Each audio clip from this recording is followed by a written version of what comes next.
हनुमान जी को नरसिंह रूप क्यों लेना पड़ा? आज मंगलवार है और हनुमान जी, खास करके पंचमुखी हनुमान जी की जो 5 मुख है, इन पांचों मुख के रहस्य को थोड़ा समझा जाए। पंचमुखी हनुमान जी, आप अगर लेफ्ट से चलते हैं तो सबसे पहला मुख जो आपको दिखेगा वो है वराह का मुख है। वराह का अर्थ सुअर भी होता है। आपको याद होगा भगवान विष्णु ने वराह अवतार लिया था। ये जो 5 रूप हैं, इनमें से अधिकांश रूप तो विष्णु जी के अवतार से लिया हुआ है। तो जो आप अगर लेफ्ट साइड से देखते हैं उस फोटो को या मूर्ति को, तो जो पहला रूप है वो वराह का है, जो कि विष्णु जी का एक अवतार है। भगवान विष्णु ने वराह अवतार लिया था। बहुत रहस्य की बात है कि क्यों भगवान विष्णु को वराह का अवतार लेना पड़ा। यहाँ ये भी इसका अर्थ निकलता है कि वराह एक ऐसा जीव है या जंतु है, ऐसा प्राणी है जो कहीं भी जा सकता है और धर्म की रक्षा के लिए, धर्म ग्रंथों को लाने के लिए, एक कथा तो ये भी है कश्यप में भूमि को बचाने के लिए वराह अवतार भगवान विष्णु ने लिया था।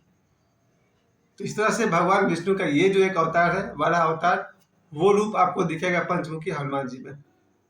उसके ठीक बगल में देखिए दूसरा रूप है हनुमान जी का, गरुड़ का रूप है वो। गरुड़ अवतार देखा जाए तो गरुड़ भगवान विष्णु का वाहन है। गरुड़ की क्या विशेषता हो सकती है?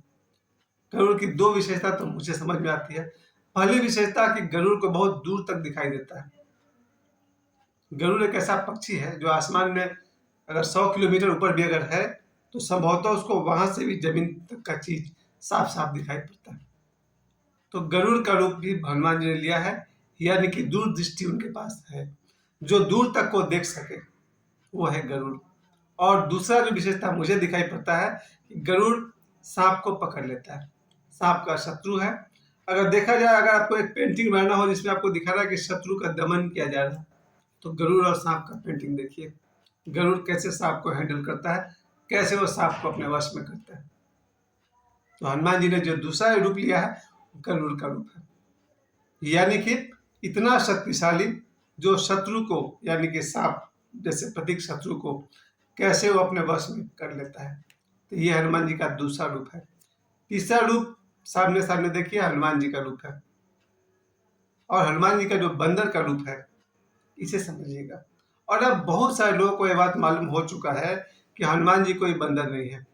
पहली बार जब मैंने सुना था 2-3 साल पहले डॉक्टर न्यायदत्त श्रीमाली से, निखिलेश्वरानंद जी से, जो धरती के महानतम गुरु परमहंस सच्चिदानंद जी के शिष्य हैं, और इस धरती पर उनसे बड़े गुरु तो कोई हो ही नहीं सकते हैं, सच्चिदानंद जी महाराज।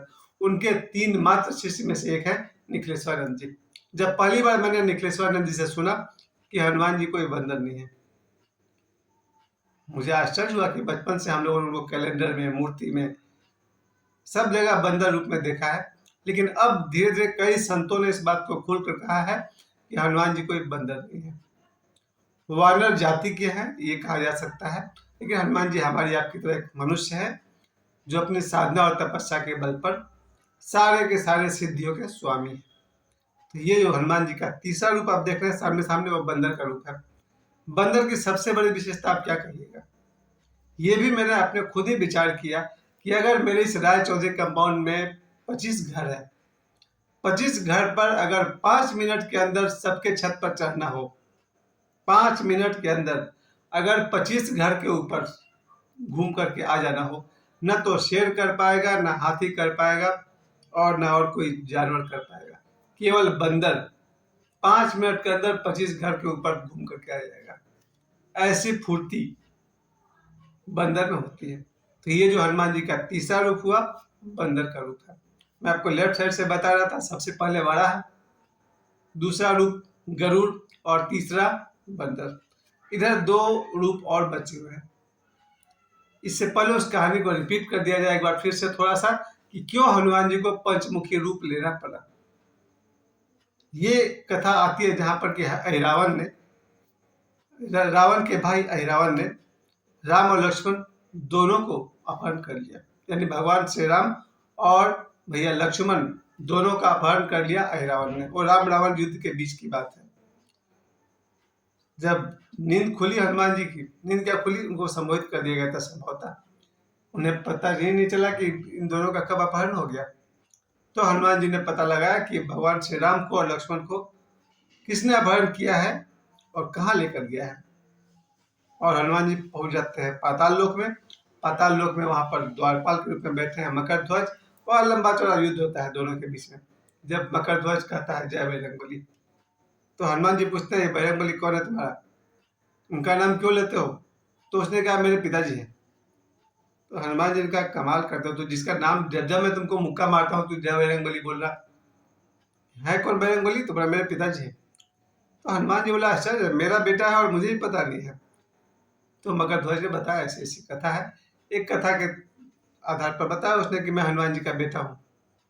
हनुमान जी ने कहा ये रहा हनुमान जी। तो बाप बेटे दोनों का मिलन तो हो गया, लेकिन मकर ध्वज ने कहा मैं ड्यूटी पर हूँ, आई एम ऑन ड्यूटी, और मैं अपने ड्यूटी में अपने स्वामी के साथ गद्दारी नहीं कर सकता। हनुमान जी ने कहा फिर मुझे अपना काम करना ही पड़ेगा। और हनुमान जी ने बलपूर्वक मकर ध्वज को, हनुमान जी हरा तो सकते ही थे, जब सीधे से नहीं जान दोगे तो हनुमान जी को दूसरा रास्ता भी आता है। और हनुमान जी ने मकर ध्वज को अपने बाहुबल से हरा करके वहीं बांध दिया। पहुंच गया अहिरावण के पास। अहिरावण कोई बहुत बड़ा यज्ञ तपस्या कुछ तंत्र मंत्र कर रहा था और उसे एक देवी का बलि देना था, और बलि के लिए इन्हीं दोनों को लाया था, भगवान श्री राम को और लक्ष्मण जी को।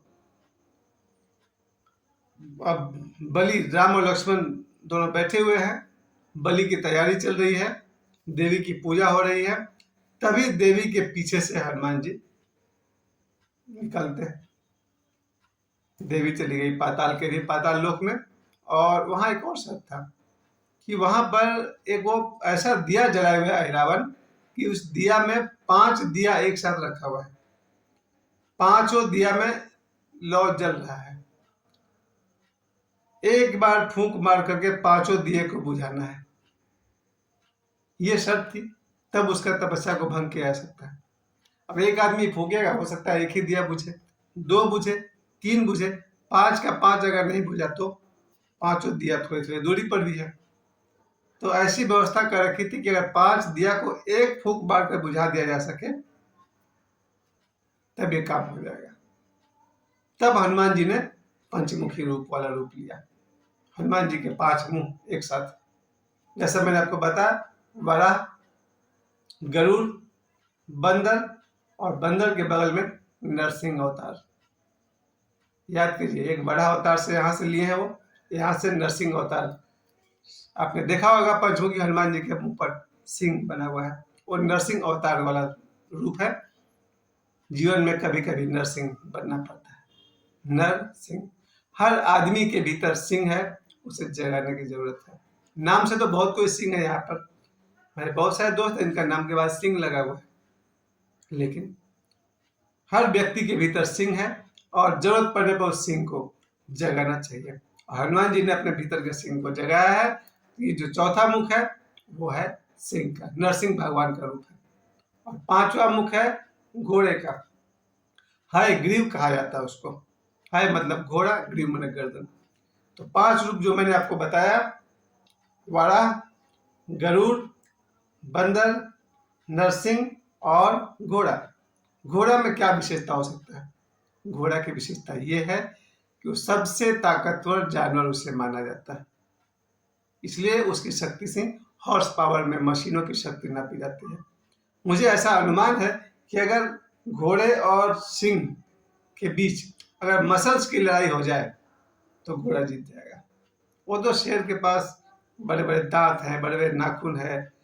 दूसरी बात कि सिंह जो है वो नॉनवेज खाता है, वो मांसाहारी जानवर है, और घोड़ा जो है वो जीवन भर शाकाहारी जानवर है। तो मांसाहारी होकर अगर सिंह ताकतवर है, इसमें कौन सी बड़ी बात है? लेकिन एक शाकाहारी होकर घोड़ा अगर ताकतवर है, बहुत बड़ी बात है। तो घोड़े की यही विशेषता कि घोड़ा सबसे ताकतवर जानवर माना जाता है, उसके पावर के आधार पर ही मशीनों को हॉर्स पावर कहा जाता है। तो हनुमान जी ने जो 5वां रूप लिया है वो घोड़े का रूप लिया है। 5 मुख हनुमान जी के, वाराह, गरुड़, बंदर, नरसिंह और घोड़ा। 5 मुंह से हनुमान जी ने एक साथ फूंक मारी, 5 दिया बुझ गया। और हनुमान जी ने भगवान श्री राम और लक्ष्मण जी को वहां से छुड़ा कर वापस लाए। इस कथा में आपने देखा कि हनुमान जी ने भगवान श्री राम को और लक्ष्मण जी को बचाने के लिए पंचमुखी रूप लिया। और इन पंचमुखी रूप का रहस्य यही है कि प्रत्येक व्यक्ति के भीतर वराह भी छुपा हुआ है, गरुड़ यानी कि दूरदृष्टि भी छुपी हुई है, बंदर भी है। आदमी तो बंदर वैसे ही बहुत ज्यादा है, चंचल मन। हर आदमी के भीतर नरसिंह भी है और हर आदमी के भीतर घोड़े की ताकत भी है। हनुमान जी में प्रकट है, हम सब में अप्रकट है, लेकिन है जरूर। जीवन में जब भी जरूरत पड़े इन पांचों रूप को आप सब भी जब समय समय पर इस्तेमाल करते रहिए। जय पंचमुखी हनुमान जी की।